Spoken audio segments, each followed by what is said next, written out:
It's being called a game changer for Africa's economies. A $3.4 trillion economic bloc that aims to connect over 1 billion people and create the world's largest free trade zone.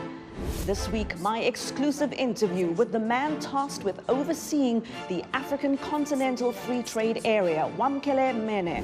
It's a very important ambition in the step of Africa's integration. We cannot continue anymore in the balkanization that we are in. We cannot continue anymore not to be globally competitive. We'll also show you what a new report by the group Africa No Filter reveals about the link between the media and investment in Africa, and why they say some narratives about the continent can be downright dangerous.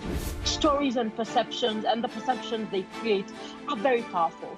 Stories about business in Africa and how they are framed have a direct impact on the individual's motivation and desire to set up new businesses and to trade with, invest in, or finance businesses. Straight Talk Africa starts now.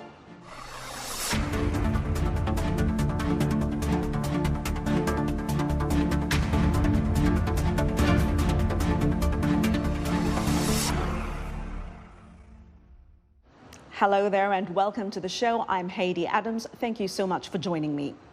On January 1st, 2021, African countries opened their markets under the continent's historic free trade agreement.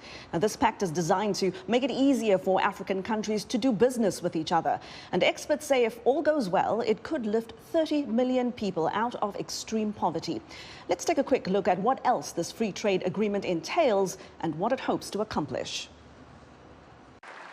The Africa Continental Free Trade Agreement, or AfCFTA, aims to better integrate Africa's economies, forming a single market for goods and services, increase productivity, and boost trade between African countries.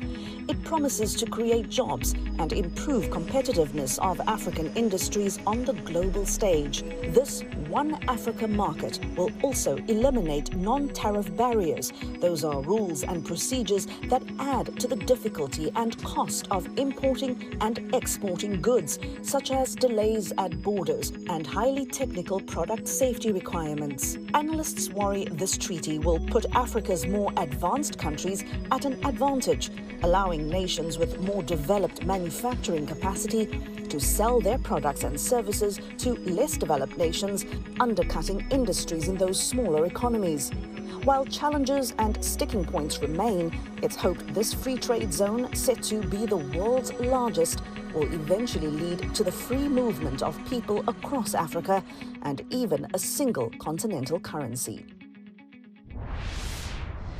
Well, I spoke to the man whose job it is to promote, coordinate and implement this landmarked pact. Wamkele Mene is the Secretary General of the African Continental Free Trade Secretariat. He gave me an exclusive interview during his recent trip to Washington and told me why he is such a fierce advocate for Africa's economic integration. Wamkele Mene, the Secretary General of the Africa Continental Free Trade Secretariat, thank you so much for speaking to us. We appreciate your time. We are now just over 1 year in to the rollout of the free trade zone. What do you make of what has been accomplished so far? Well, we established this trade agreement in the middle of a pandemic. We started implementation in the middle of a pandemic.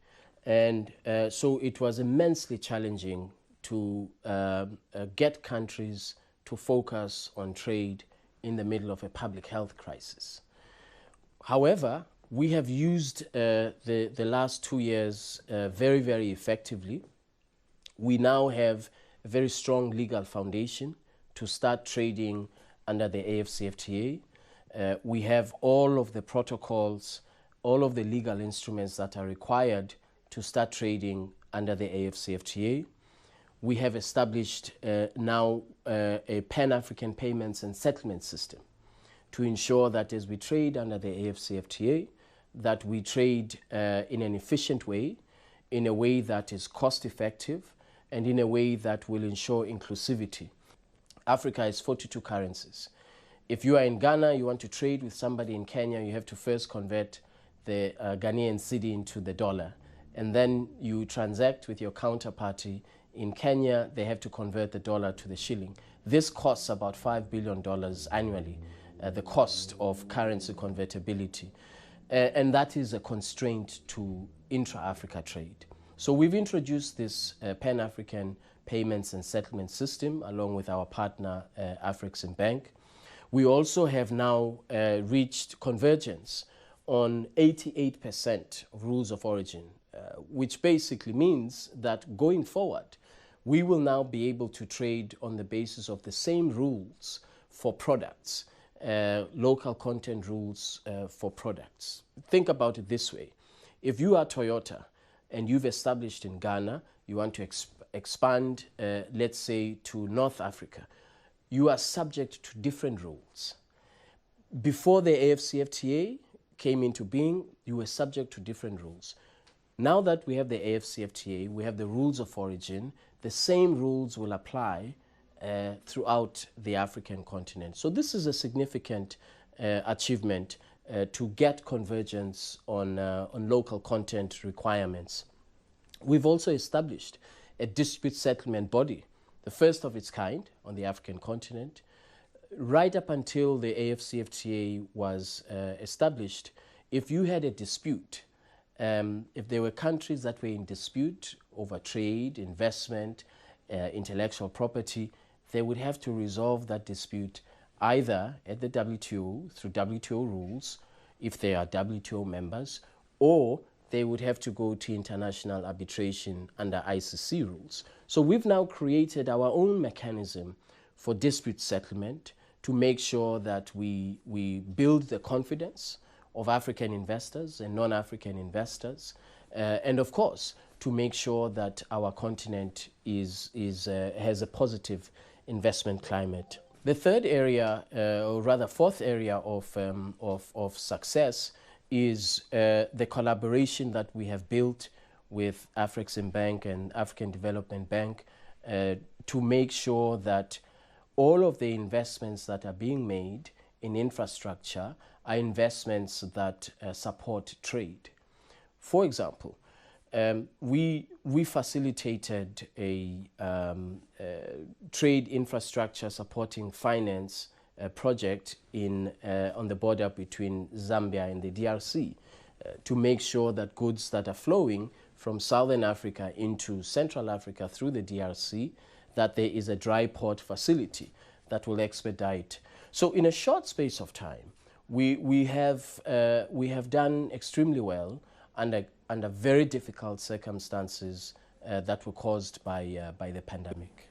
You are right now the face of this agreement. It is not just your job to coordinate it, but also to implement it. What would you say to ordinary people in their respective countries on the continent watching? What would you tell them they can look forward to in terms of the specific industries and sectors that will benefit most from this? And also, how will this free trade zone play out in their daily lives? Mm-hmm. Well, if you are a small medium enterprise owner, or if you are a young entrepreneur, your objective, presumably your objective as a business, is to grow your business, expand your business, reach new markets, and ensure that you have a sustainable business model that is going to flourish throughout the continent. Presumably that's the objective of any business owner. And so what the AfCFTA offers is the opportunity to scale. We have a market of 1.3 billion people, combined GDP of $3.4 trillion, which by the year 2030 is projected to be close to 7 trillion United States dollars. And so it's a significant market. So the AfCFTA offers small medium enterprises, young entrepreneurs, the opportunity to scale, to reach new markets. If you are a business owner in Malawi, you now have an opportunity to explore new markets in North Africa, in West Africa, outside of the SADC region. And similarly, if you are in ECOWAS, if you are in the Gambia, you now have an opportunity to reach new markets in East Africa, in Kenya, and so on. We have identified critical value chains that will be job-creating value chains, the automotive sector, for example, pharmaceuticals. And so the big challenge is, as you were alluding, how do we make sure that in the automotive sector, for example, we create jobs as we trade and as we roll out this agreement throughout the continent. So Liberia is processing rubber, Zambia is processing copper, and other components around countries of the continent, so that we have inclusivity of benefits and we create jobs for millions and millions of Africans. And we know that it is actually possible because, as I mentioned in the example today, if you look at the fact that today Lesotho supplies Gap, textiles and clothing. 20 years ago, who would have imagined that that would be possible? But today Lesotho is globally competitive in the area of garments. And that has been enabled by a trade agreement, creating thousands and thousands of jobs, decent jobs, mainly for women. So that's the value of this trade agreement, and that's the potential that it presents to all of us as Africans. And we know our continent has basically made the rest of the world wealthy. And we're now pooling resources, Africa's own resources, for its own wealth. Will this agreement ultimately, will it lift all boats? Will it lift everyone out of poverty in Africa? It has the potential to do that, but it won't happen on its own. The World Bank estimated that this agreement can lift 100 million Africans out of poverty by the year 2035. But that won't happen on its own. We will have to make sure that we aggressively implement it to create opportunities for the small medium enterprises that I mentioned, for young entrepreneurs, to create opportunities where people will actually, if you are able to expand your market as a business or as an entrepreneur, you are creating jobs not only for yourself, but for others. And so I believe that it has the potential to do precisely that. But we have to make sure that we work hard to implement the agreement. It won't happen on its own. We have a very unique opportunity on our continent to use this agreement to really reduce our reliance on the export of primary commodities, which we have been exporting for decades and decades. Primary commodities that have kept us in this colonial pattern, this colonial economic model where we supply unprocessed raw materials to other parts of the world. And so the AfCFTA is really geared towards value-added production, encouraging value-added production, manufacturing, and export intra-Africa trade of value-added products so that we rely less on the export of primary commodities. Of course, it's going to take time. It's not going to happen overnight. But if we want to break this and dismantle this colonial economic model where we rely so much on the export of primary commodities, we have to really fundamentally restructure the face of Africa's economy. And we can only do that through leveraging this market of 1.3 billion people, creating a market for ourselves, and ensuring that we boost our productive capacity. One of the criticisms of other free trade agreements in other parts of the world has been that it urbanizes to a much greater extent places. Now, of course, we have rapid urbanization on the continent, but does this agreement pose the risk of urbanizing to the detriment of people in rural areas? What would be the benefits for people who are working in the, first of all, informal sector, and then also in the rural areas? We have, that's exactly why we have just started a project on trade and sustainable development and trade and environment, because we know that usually trade agreements benefit those who are already in urban areas. And so we are looking, for example, at how do we enable fishing communities in villages, in marine or coastal areas, how do we bring them into the fold of implementation of the AfCFTA by creating a framework for them to be able to export and to trade in marine life, for example, the sustainability that we want to see from a trade agreement. And so it's a very important objective, because if we are perceived to be benefiting only those who are in the cities, we will not have, this agreement will not have the credibility that it should have. And so trade, environment, and sustainability is very important in the context of implementation of this agreement, because if we fail to be inclusive, particularly in relation to people in remote areas, I'm afraid we will lose all credibility when we talk about inclusive trade agreements. We use the word agreement, of course, a lot, but there are areas where there is not exactly yet agreement. The idea of free movement of labor and people, are all countries sold on that idea? Because for once, Nigeria was very hesitant in the beginning, to be part concerned about cheaper goods coming into the country, undermining sectors in their own economy. What do you say to those countries? And I also want to ask you about the country that you and I are from. This idea of a visa-free zone. South Africa, Nigeria, not on board with that idea. And we know that we have incidents of xenophobia in South Africa. How do you sell this idea of a visa-free zone to those countries? And is the plan, the long-term plan, to bring them on board?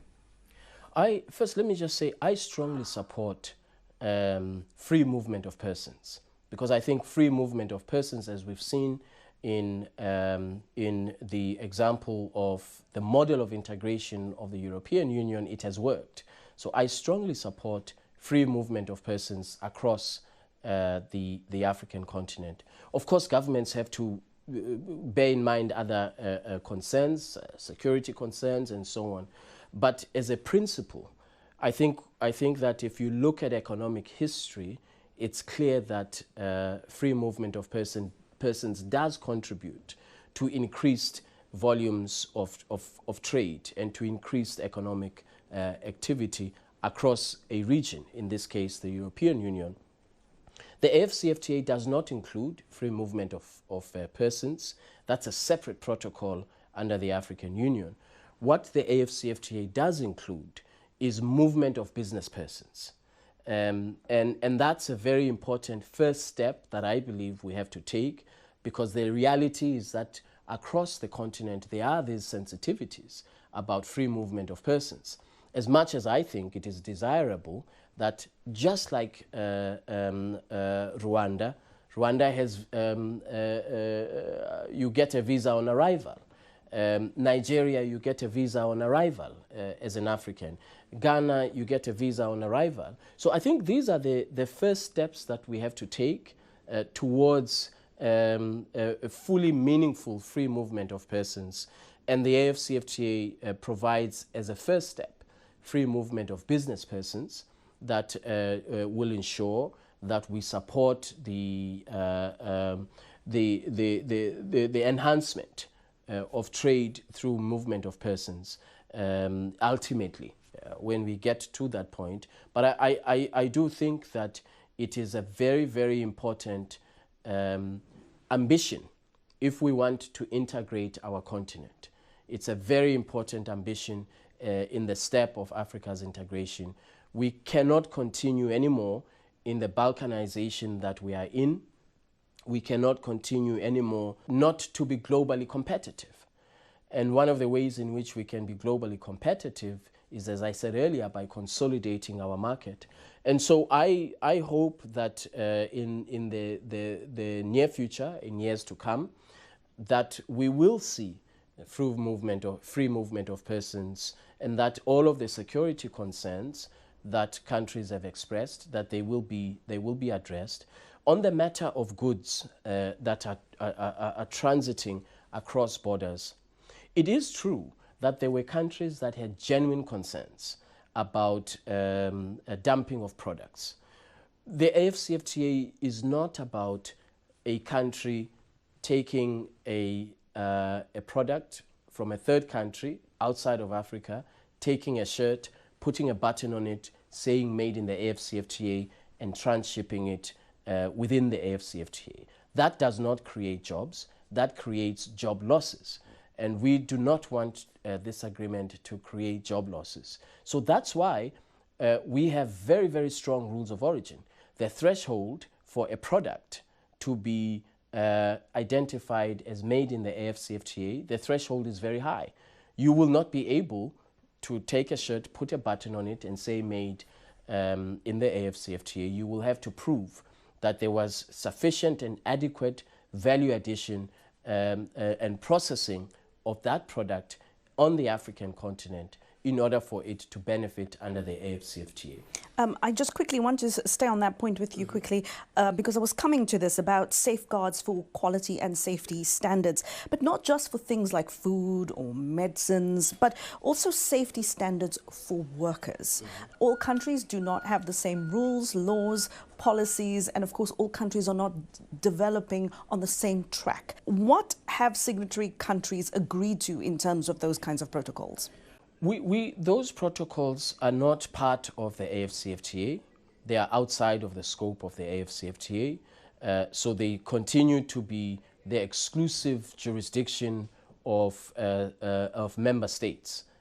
There is a limit to the scope of a trade agreement. I know that in other parts of the world, trade agreements include labor standards, environmental standards, but we have not included those. I don't know whether or not in future they will be included. That is entirely the decision of what we call state parties, which is the member states. But for now, we don't include in the scope of the agreement, we don't include those protocols. A final question. Countries initially, of course, erected trade barriers to protect their markets from regional competition. The impact of the agreement on bilateral agreements that individual countries have with, say, the United States or the European Union. How does this agreement affect those relationships? Those pre-existing agreements will continue to exist. In fact, the AfCFTA is very clear. The legal text is very clear that countries have to continue to live up to their obligations under third country agreements. And so there is no intention to nullify obligations that countries have vis-à-vis third countries, that AfCFTA countries have vis-à-vis third countries. Those obligations, those rights that they have in respect of those countries will continue, unless, of course, they mutually terminate the agreement. So we are not going to get involved with third country agreements. The priority, and the heads of states were very clear in their assembly decision, the priority is to make sure that the AfCFTA is consolidated and is implemented. There is no prohibition under the AfCFTA for a country to negotiate with a third country. You can, it is legally permissible under rules of the AfCFTA, provided that if you are negotiating with a third country, provided that you grant to the AfCFTA country the same treatment, the same benefits, or better, that you are giving to the third country. And so there will be a coexistence between the AfCFTA and other international agreements in the context of trade in Africa. That will always be there. And was part of the desire not that the continent now be able to negotiate with the rest of the world as a bloc? Well, that's actually the objective. The objective is for Africa we're following what we call a linear model of integration. We are now in the phase of the free trade agreement. The next phase will be a customs union, and the customs union will enable us to negotiate as a bloc with third countries, with China, the EU, the US, or whichever third country. Once we reach the level of being a customs union, we will then be able to negotiate as a bloc.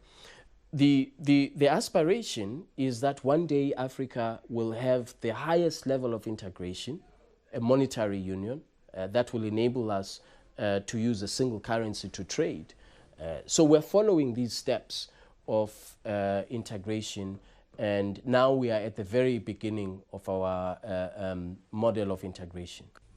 Wamkele Mene, the Secretary General of the Africa Continental Free Trade Secretariat, thank you for your time. Thank you. We look forward to what's coming next for the continent, and we wish you all the best as you travel throughout the continent to promote this pact. Thank you very much.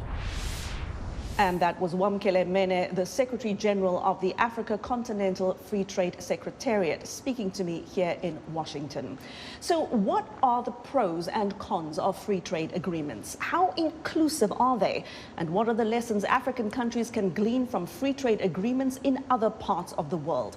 I have two guests with me to help break it down for us. With me here in studio is Val Okaru-Bisant. She's the founder and General Counsel at AfroCosmo Development Impact. And joining us via Skype is Frank Samolis. He's a partner and co-chair of the global trade at Squire Patton Boggs here in Washington, D.C. Val and Frank are both experts in international trade law and policy. Hello to both of you and welcome to Straight Talk Africa.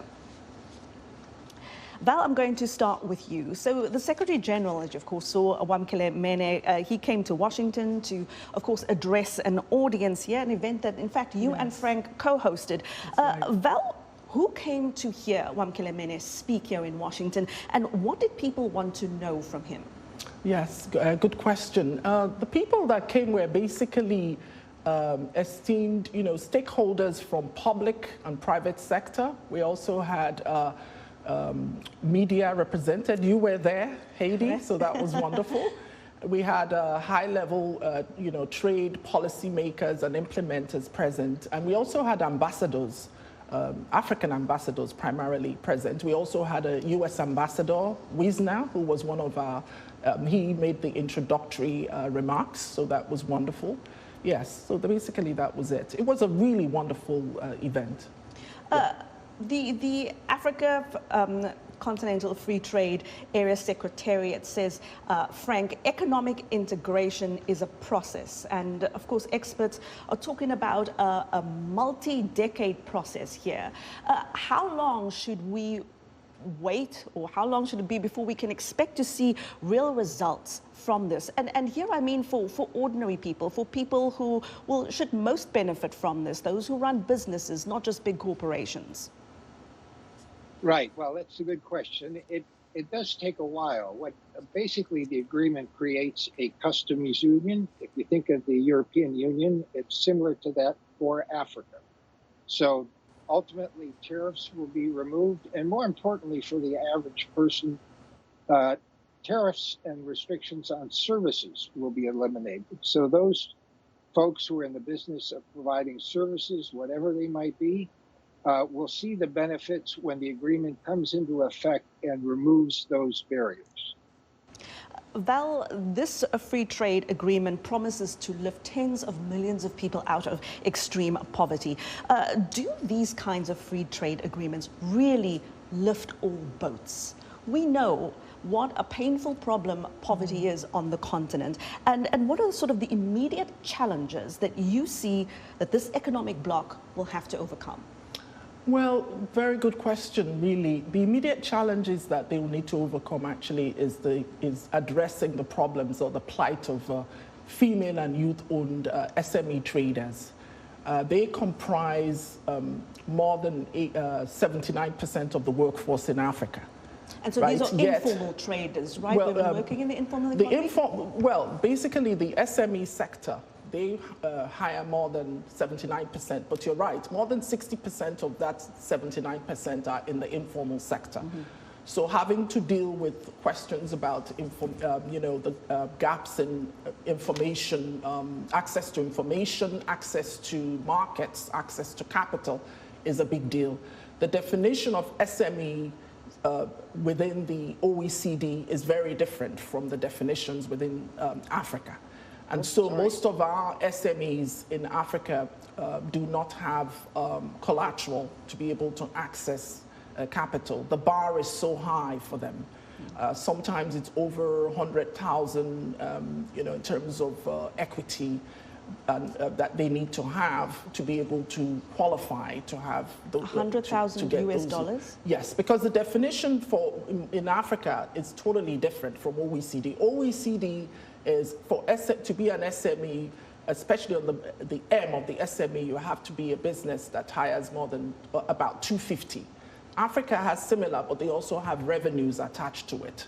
Right, Nigeria, don't quote me, 50 million naira, but you see, with inflation, it's really difficult for them to meet the bar. Most of my clients that are SMEs, female-owned SMEs, I work with, I'm the CEO of Afro-Cosmo Development Impact.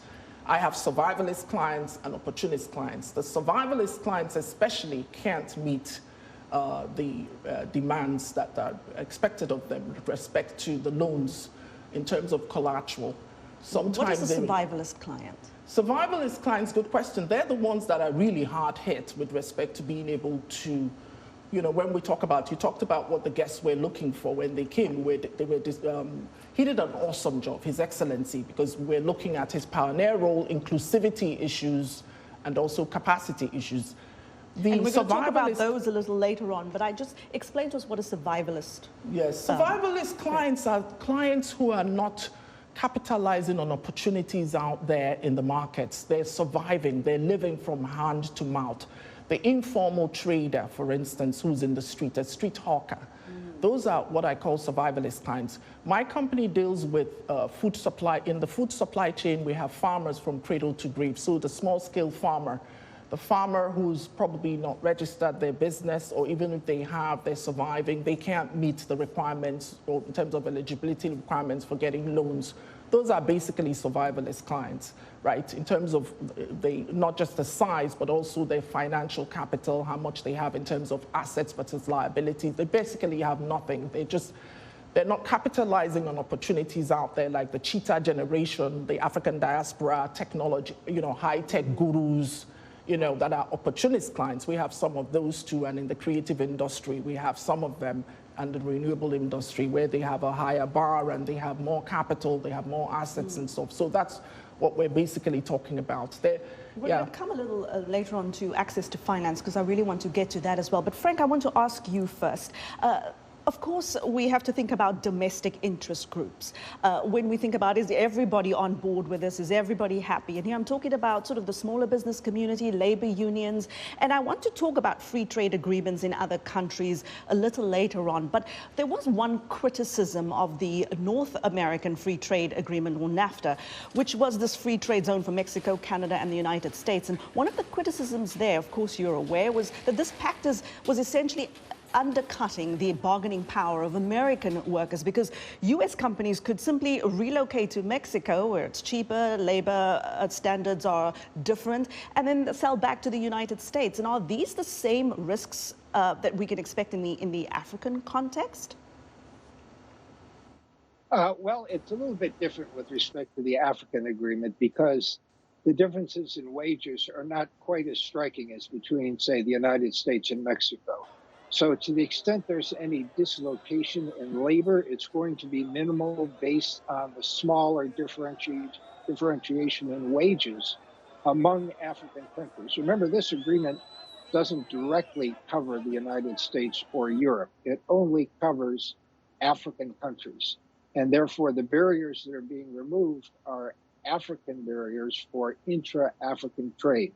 So things like wages, labor issues, are only going to be affected to the individual person based on the differences in wages between and among African nations.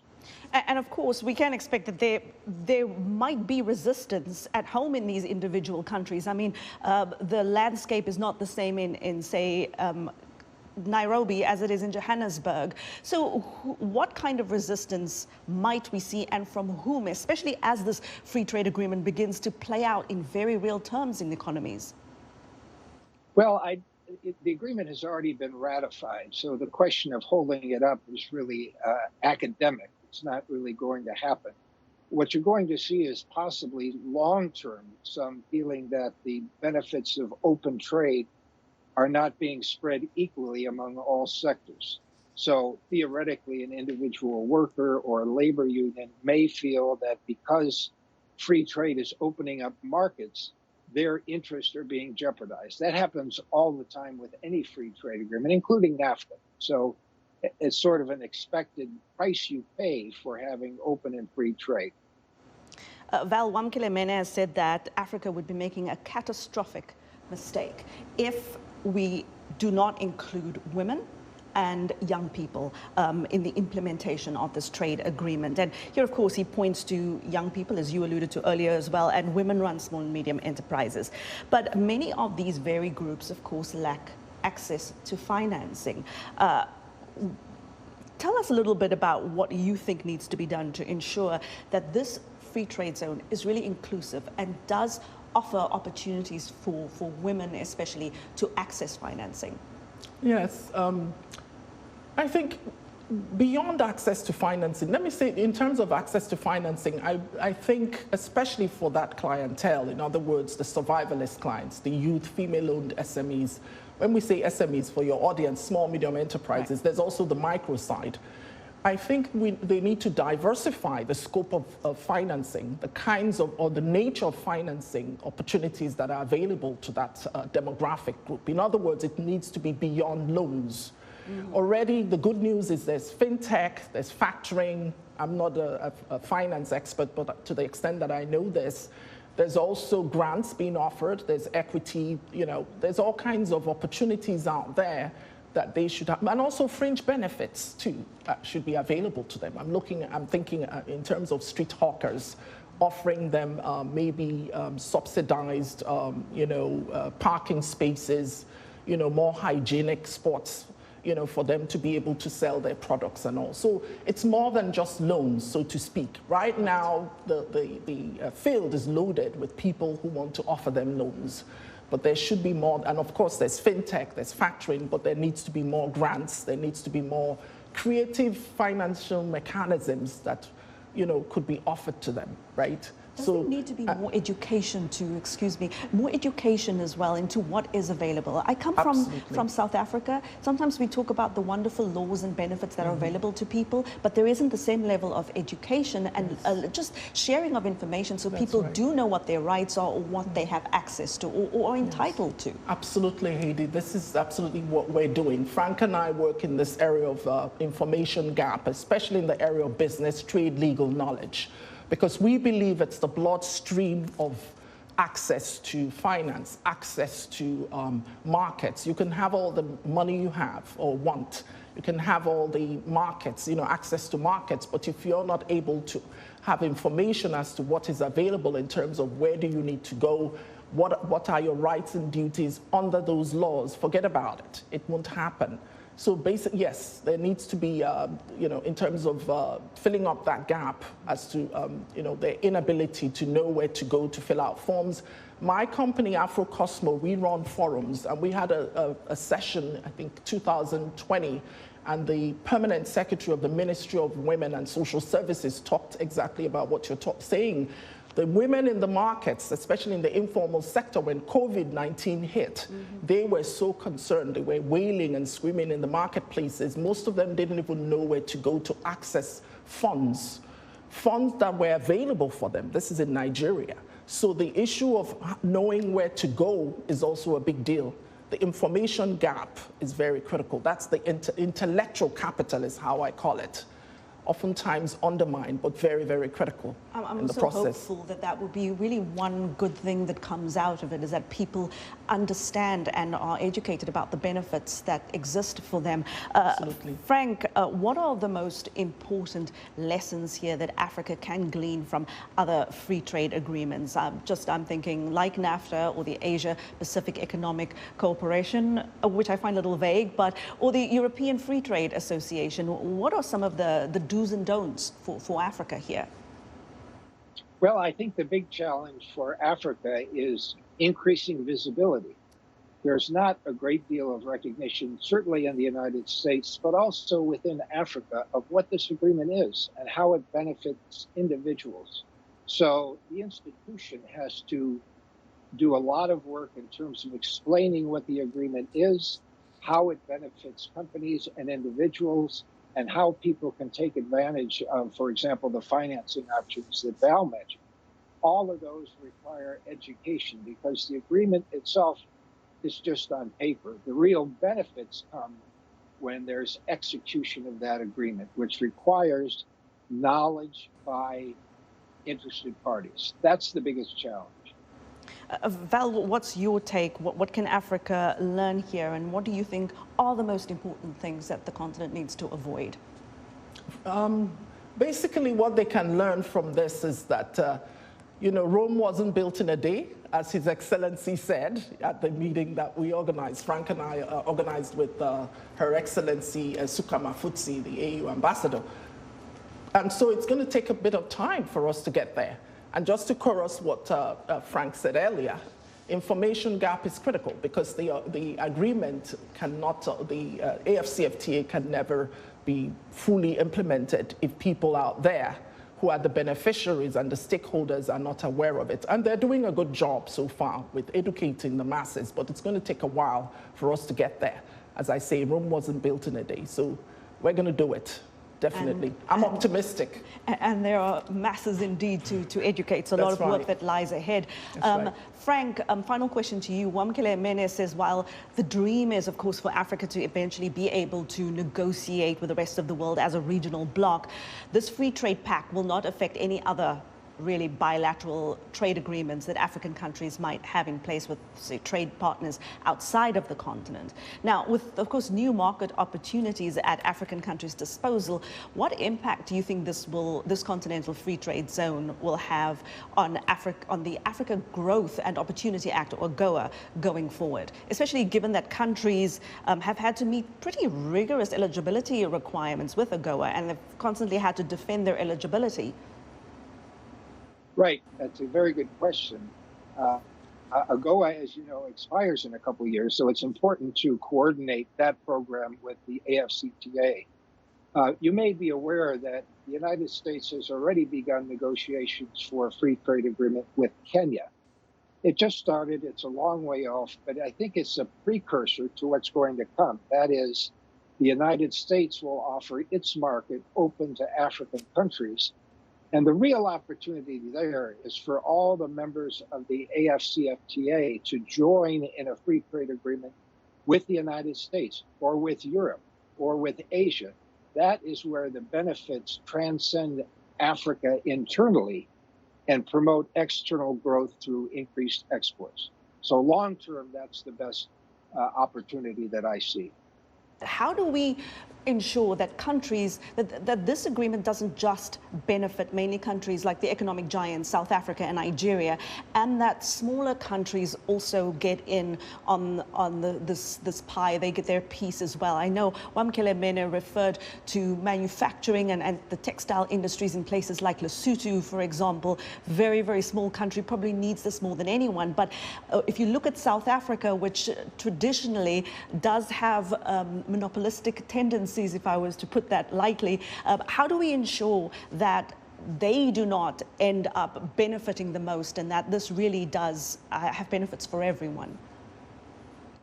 Well, actually, that's a good example. South Africa does have a lot of barriers to trade within Africa, so they have committed to eliminate those. And when those barriers are eliminated, all other countries, including Lesotho and all the smaller African countries, will now have access to a giant market, which was essentially denied them because of South Africa's own internal policies. So it's a huge step forward for the bigger African countries to remove their barriers, and they do have a lot of them, that will inure to the benefit of the smaller African countries. That's really the long-term benefit these smaller countries will realize. Val and Frank, thank you so much for this conversation. It's been really enlightening because, you know, we haven't really had this conversation about it. I mean, there's a lot of excitement around the free trade zone opening up, but really, as we look now at what's next. And so I thank you very much for your perspectives, and I thank you so much for your insights, and I thank you for the opportunity that you invited me so that I could actually do the interview with Wamkele Mene. So thank you so much. I really appreciate it. You're welcome. Thank you for inviting us. You are most welcome. Thank you, Frank. Well, thank you for having us. Thank you. Thank you. Coming up after the break, we'll speak to the folks at Africa No Filter about their new report that unpacks African and international narratives about business on the continent and why some of those narratives, they say, can be downright dangerous. We'll be right back. Health, wellness, sport, beauty, medical breakthroughs. Healthy Living cares about your well-being. What are the main health concerns in Africa and around the world? Find out the latest on coronavirus. Connect with our experts and ask them questions. How long does the virus stay? Join me, Linor Moudou, in Washington, every week on Healthy Living, right here on VOA.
Now, that video you just saw is a snapshot of a new study by the donor collaborative Africa No Filter.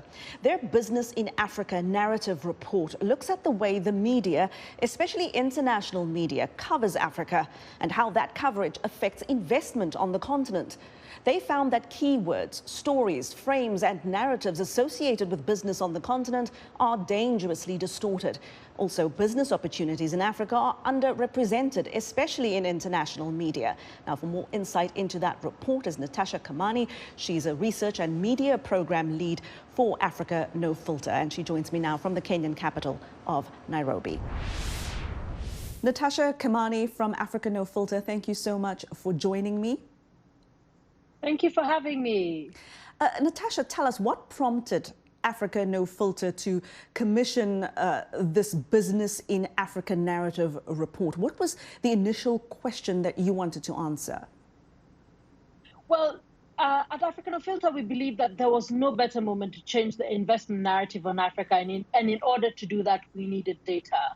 While there was a lot of conversation around business and investment in Africa, it was not quite clear what narratives existed within the media and what stories Africans and those in the international space had about Africans and investing on the continent as well. So for us, it was important to investigate the news and content about business in Africa and the impact of perceptions about Africa as a business and investment destination. And I'm very curious about how you went about investigating this. Tell us how and where you conducted this research. Thank you. The report analyzed over 750 million stories published between 2017 and 2021 on more than 6,000 African news sites and 183,000 sites outside the continent. Insights were gained using 8 research approaches, including analyzing trends on Twitter, academic research, and literature reviews, as well as 22 global business indices. Natasha, what were some of your main findings? We're going to go into some detail a little later on, but I'm just looking for top lines here. Some of our findings included that, unfortunately, there is more negative coverage around business in Africa. International media are more likely to negatively frame issues that impact on business in Africa, while African media are twice as likely to reference corruption in their coverage. Another example is foreign powers scramble for Africa. 70% of international coverage about business in Africa is dominated by references of powers such as China, the USA, Russia, France, and the UK. Another sad finding is that Africa often is considered just to be two countries, Nigeria, South Africa, and sometimes when news media stations are being generous, Kenya, where we forget the other business stars like Mauritius, Botswana, and Seychelles, perhaps because they're smaller countries. Another thing that we found was that oftentimes we silence creativity and innovation, technology as well, despite Nollywood being the world's second largest film industry and the growing impact of music influences like Afrobeats and Amapiano on the continent. Another finding that we found was that the youth and women are underrepresented. While Africa claims a top 3 spot in the MasterCard Index for the highest concentration of women business owners in the world, media coverage around this and youth is under, unfortunately, 12%. So draw for us the connection then. Is there a direct line then that you can draw between these narratives that you just mentioned, the kind of imagery we see in the media and just the general framing of these stories and how it actually impacts investment in African countries? Thank you. Thank you. What we found in our research generally at African Filter is that stories and perceptions and the perceptions they create are very powerful. Stories about business in Africa and how they are framed have a direct impact on the individual's motivation and desire to set up new businesses and to trade with, invest in, or finance businesses. And that's why this report shows why it's critical to shift perceptions about business in Africa and presents over 30 trends that many analysts and business writers can often miss out on. One of the frames that your report shows as problematic is this around governments, policy and regulations, and that these tend to dominate headlines about Africa in international media. If we're talking about investment, one would think that you'd want to know more about the climate, the political climate, the sort of regulatory climate in the country. Would that not be the case? Absolutely, that's the case. But what we found was not a focus on the regulatory framework, but here we saw a major focus on whether or not businesses could survive because of the government at play. While that is an important question to unpack, the regulatory framework and the things affecting businesses on the continent, it's important to do a deep dive on how these businesses are thriving, what exists and what makes those businesses on the continent do better. So we have found that while it is important to investigate, the existing trends, especially around the climate, it is a bit unfortunate that the only thing that we focus on is government, and the negative environment caused between growth and job inequality. Well, also missing, you say, is more coverage around the free trade area and investment. Tell us a little bit more about why that's problematic. Absolutely. The AfCFTA agreement makes up only 1% of news and academic coverage, yet the agreement is expected to lift 30 million of Africans out of extreme poverty and boost the incomes of nearly 68 million others. It's also projected to boost Africa's income by $470 billion by 2035 and increase our exports. But how is it going to do this when, one, there's not a clear understanding of the impact of this agreement, but most importantly, it hasn't been broken down for Africans to realize that it impacts their everyday lived experiences. So what we found that there was a huge gap. Well, this thing is meant to transform. This agreement is meant to transform the lives of Africans. It only makes up 1% of news and academic research. And that, quite frankly, is extremely worrying. We know the issue around, the idea around the single narrative and how problematic that is about Africa. As someone who is from Africa, but who works in international media, of course, the stuff is very glaring when you see it, because you look at a particular story or a particular framing of a story and you think, this is not where I come from. This is not how things are. We know better and we should do better. But how do we balance what is bad news and what is, news that just does not make the continent look good, that are the fault of perhaps leaders or groups on the continent? How do we balance that with the good news. One is almost sometimes a little reticent to cover some issues because we just know that it's not seen or perhaps perceived in the same way on the continent. And of course, Africa is a big place. People will read things differently. But what is your advice about the balance that the media should be striking here? Well, it's all about nuance. And every story often has different elements. We have found in our research, both in how the US media covers Africa and how African media covers Africa, is that oftentimes the frames are very narrow. The stories don't have the complexity and the nuances and the dynamic nature of Africans themselves. And while, for example, we see in the coverage of crisis globally, especially in the West, a lot of citizens are given dignity in their stories. That is often robbed when it comes to the everyday lived experiences of Africans. Our stories are only told through the lens of tragedy, corruption, poverty and struggle. While these are things that we are navigating, there are still other things about us that must be told. And when you constantly tell a particular story, that is often the story that sticks. And when that happens, you find that the impact then is, it affects what is funded, not just business-wise, but when it comes to development as well. We focus on certain things and often assume that we know better than those who are living and experiencing these things within the continent. I'm so glad you're talking to me about this, especially the part about dignity, because that is something that is very close to my heart. I always think it's very simple as a journalist working elsewhere in the world that when you look at imagery about people from our continent, especially women, and how they are portrayed in the media, it's very simple. If you look at an image, is this how I would want my mother or my sister or my cousin or someone in my family to be portrayed? Would I be okay with that kind of image? And I think that kind of, answers a lot of questions for you right there.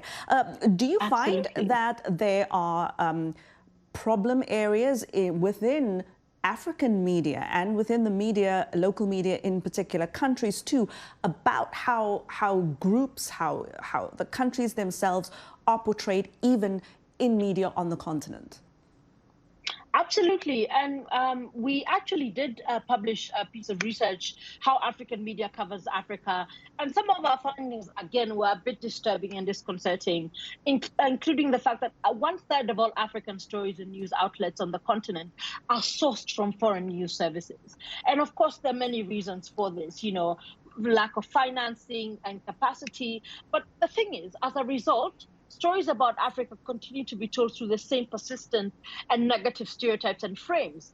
Like I mentioned earlier, poverty, disease, corruption, poor leadership, and conflict. And again, 63% of outlets surveyed in our work don't have correspondence in other African countries.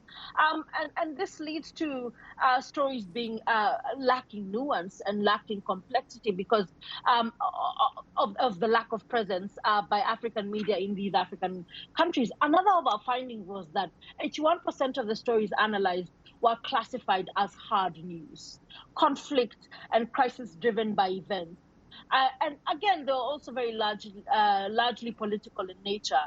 And the challenge, again, of just telling these stories using this particular lens is that you forget that behind these stories are human beings, not just struggling and suffering, but human beings who are innovating, thriving, living, and expanding in their scopes. So when you only tell one story, then you actually not just rob them of their dignity, you also rob them of their humanity. Natasha Kimani, this has been an enlightening conversation. Thank you so much for sharing some of the details from this report with us. We do thank you for your time. That's Natasha Kimani. She is the Research and Media Program Lead at Africa No Filter, joins us from Nairobi in Kenya. Thank you so much for your time. Thank you for having me. Have a lovely day. Same to you. And that is our show this week. Thanks so much to all my guests for joining me and all of our affiliate stations who are airing Straight Talk Africa across the African continent. And to you for spending time with me on television, radio and online. Thank you so much. From our team here in Washington, until next time, take care. Goodbye.